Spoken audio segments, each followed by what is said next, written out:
La première abbaye cistercienne féminine trouve ses origines au Moyen Âge et connut son apogée au XVIe siècle. La Révolution française marqua la fin brutale de ce village spirituel. Le site tomba en ruine, transformé en un lieu d'industrie et d'agriculture.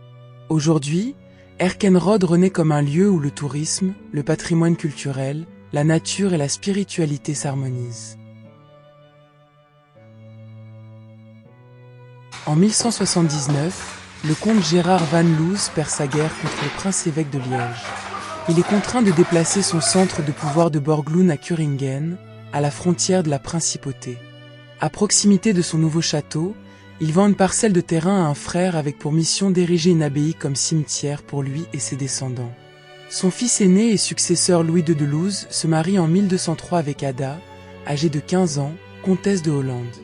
Avec ce mariage, le comte se retrouve impliqué dans la guerre successorale pour le comté de Hollande. Il sort perdant de cette guerre et le couple doit se retirer à Kuringen. La puissante et riche Ada a probablement eu une influence considérable sur le développement de l'abbaye à ses débuts.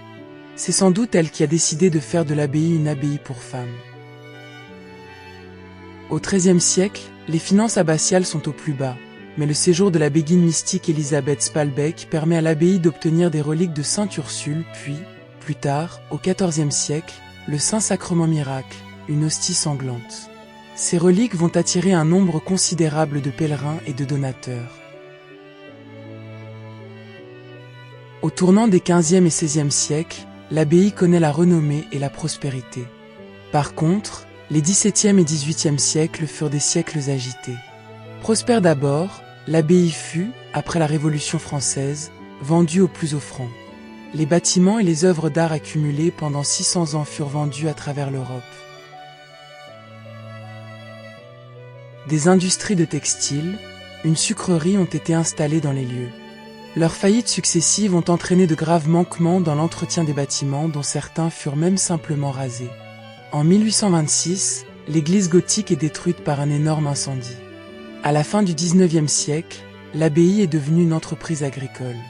Il faudra attendre 1998 pour que le gouvernement flamand achète les lieux afin de les protéger.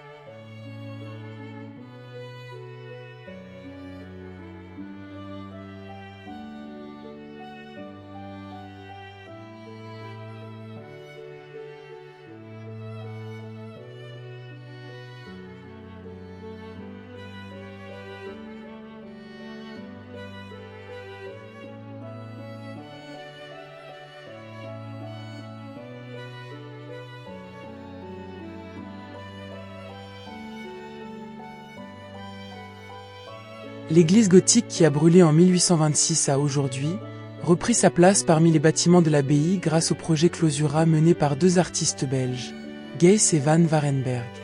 Cette œuvre singulière fera l'objet d'une vidéo particulière que je vous invite à visionner. Merci. À la prochaine et surtout n'hésitez pas à vous abonner, commenter et à laisser un pouce bleu.